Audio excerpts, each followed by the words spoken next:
Friends, మరి మనం ఆహ్, ఎకో బోడెన్ గారు 'ఆఫ్ ద సోల్' నుంచి చక్కటి జ్ఞానాన్ని తీసుకుంటున్నాము.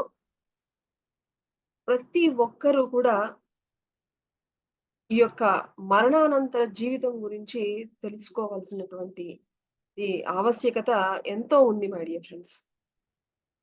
ఈ యొక్క జ్ఞానం లేకపోవడం వల్ల ఎంతో చనిపోయిన తర్వాత ఎంతో ఇబ్బంది పడుతూ ఉంటారు. ఉదాహరణకి చూడండి. మనము ఎక్కడికన్నా వెళ్ళాలి. ఒక యూకే గాని, యూఎస్ గాని లేకపోతే మనకి తెలియనటువంటి ఏదో ఒక ప్లేస్‌కి మనం వెళ్ళాము అనుకోండి. అక్కడ మనం ఎంత కన్‌ఫ్యూజ్ అవుతాము. ఎక్కడికెళ్ళాలో తెలీదు. ఏమిటి తెలీదు. ఎక్కడ దిగాలో తెలీదు. ఎంత కన్‌ఫ్యూజన్‌గా ఉంటాము. అలాగే చనిపోయిన తర్వాత ఇంక ఏమి ఈ యొక్క శరీరమే అనుకుని ఇక ఏమీ ఉండదు అనేటువంటి అజ్ఞానముతో ఆ చనిపోయినటువంటి ఆ దగ్గర వదలకుండా అక్కడే ఉంటూ ఉంటాయన్నమాట కొన్ని ఆత్మలు. అంటే ఈ యొక్క జ్ఞానం లేక ఈ చనిపోయిన తర్వాత ఆత్మలోకం అనేది ఒకటుంటుంది. అక్కడ కూడా మన మనకి ఫ్రెండ్సు, మన కుటుంబ సభ్యులు, అలాగే మనకి కావాల్సినవన్నీ అక్కడ కూడా అన్నీ ఉంటాయి.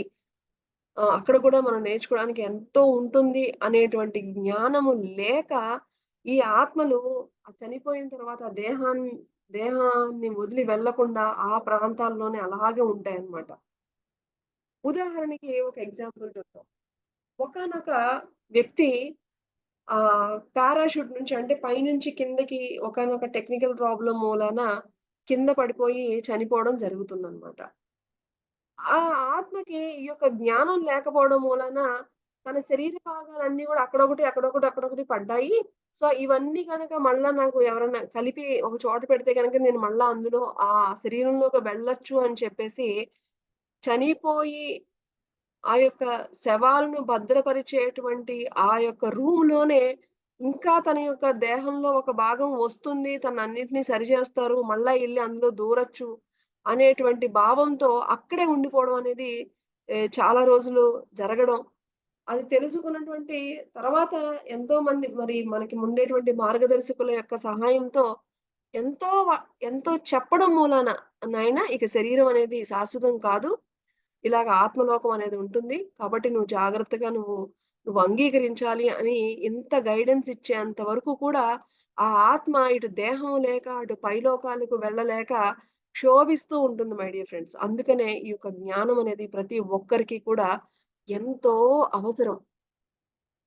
అలాగే కొన్ని కొన్ని బంధాలు కూడా ఆత్మని వెళ్ళకుండా గూడా ఆపేస్తూ ఉంటాయి. ఉదాహరణకి ఎంతో అనారోగ్యంతో బాధపడుతూ మంచం మీద పడి ఉన్నటువంటి ఒకానొక వ్యక్తికి తన యొక్క భార్య, పిల్లలు యొక్క ప్రేమ, ఆ ప్రేమ మూలాన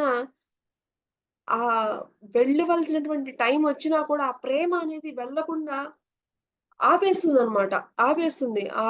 ఇప్పుడు పూర్తిగా కోలుకుని, పూర్తిగా తిరగగలిగినప్పుడు బయటికి రావడం అనేది వేరే విషయం. మరి శరీరం ఏమాత్రము సహకరించినప్పుడు కూడా ఇంకా ఇంకా ఈ యొక్క బంధాలతో నలిగిపోతూ పైకి వెళ్ళకుండా ఎంతో కొట్టుకుంటుందనమాట ఆత్మ వెళ్ళలేక. సో, కాబట్టి ఇది మనం అందరం గూడా అర్థం చేసుకొని, చావు, ఈ మరణము అనేది గూడా ఒకానొక అద్భుతమైనటువంటి ప్రక్రియ అని, దాన్ని గూడా మనం అందరం గూడా యాక్సెప్ట్ చేసేటువంటి యొక్క జ్ఞానం అనేది ప్రతి ఒక్కరు గూడా తెలుసుకోవాలి మై డియర్ ఫ్రెండ్స్. అలాగే ఇంకొక ఎగ్జాంపుల్ చూసినట్లయితే, ఒకానొక వ్యక్తికి అన్నీ నేను చేసుకోగలను. ఏదైనా ఎవరి మీద నేను డిపెండ్ అవ్వను. అన్నీ నేనే చేసుకుంటాను. ఓకే. ఎవరి మీద డిపెండ్ అవ్వకుండా చేసుకోవడం అనేది ఓకే. మంచిదే. కానీ నాకెవ్వరూ అక్కర్లేదు అనేటువంటి అహంభావంతో ఉన్నప్పుడు, ఈ విశ్వము ఆ పాఠాలు నేర్పించడానికి కూడా కొన్ని పరిస్థితులను క్రియేట్ చేస్తుంది మై డియర్ ఫ్రెండ్స్. అలాగా నాకెవ్వరూ అక్కర్లేదు. అన్నీ నేనే చేసుకుంటాను అని అన్నీ ఇండివిడ్యుయల్‌గా చేసుకునేటువంటి ఒక వ్యక్తికి తన యొక్క కాలంలో మరి ఒకానొక లంగ్స్ క్యాన్సర్ ద్వారా ప్రతీదీ కూడా తను వేరే వాళ్ళ మీద డిపెండ్ అయ్యే అన్నీ చేయించుకోవాల్సినటువంటి పరిస్థితులు కలిగించడం జరిగింది. సో, ఆ పరిస్థితుల వల్ల ఆ వ్యక్తి ఆహ్, సో, డిపెండెన్సీ కూడా అంటే అందరూ కావాలి. అందరూ ఒకరినొకరు సహాయం చేసుకోవాలి సిందే ఇది తప్పదు అనేటువంటి పాఠం నేర్చుకునేంత వరకు కూడా మరి ఆ పాఠాలు నేర్చుకున్న తర్వాతే తను బాడీ వెకేట్ చేయడం అనేది కూడా జరిగింది. సో, ఇక్కడ మనం అర్థం చేసుకోవాల్సింది ఎక్కడా కూడా అహంకారం ఉండకూడదు, ఆత్మన్యూన్యత ఉండకూడదు. నాకెవ్వరూ అక్కర్లేదు అనేటువంటి అహంకారము ఉండకూడదు. అలాగే ప్రతీదీ నేనేమీ చేయలేను. నాకు ఒకళ్ళ మీద కంపల్సరీ నేను డిపెండ్ అవ్వాల్సిందే. నాలో ఏమీ లేదు అనేటువంటి ఆత్మన్యూన్యత ఉండకూడదు. ఈ 2 ఉంటే గనక ఆ పాఠాలు నేర్చుకోవడానికి మళ్ళా మళ్ళా జన్మలు ఎత్తవలసిందే. మళ్ళా మళ్ళా ఆ పరిస్థితులన్నీ కూడా తట్టుకొని, అవన్నీ నేర్చుకునేంత వరకు కూడా ఈ యొక్క ప్రయాణం అనేది కొనసాగించవలసి ఉంటూనే ఉంటుంది మై డియర్ ఫ్రెండ్స్. కాబట్టి ఈ యొక్క జ్ఞానాన్ని అర్థం చేసుకుందాము. అహంభావము, ఆత్మన్యూన్యత వంటి భావాల నుంచి బయటపడి, అలాగే మరణం అనేది కూడా ఒకానొక అద్భుతమైనటువంటి ప్రక్రియ అని అర్థం చేసుకొని, ఈ యొక్క జ్ఞానంతో మనల్ని మనం చక్కగా మలుచుకుంటూ, అలాగే ఎక్కడ అవసరమో ఈ యొక్క జ్ఞానాన్ని కూడా అందిద్దాం. Thank you. Thank you all.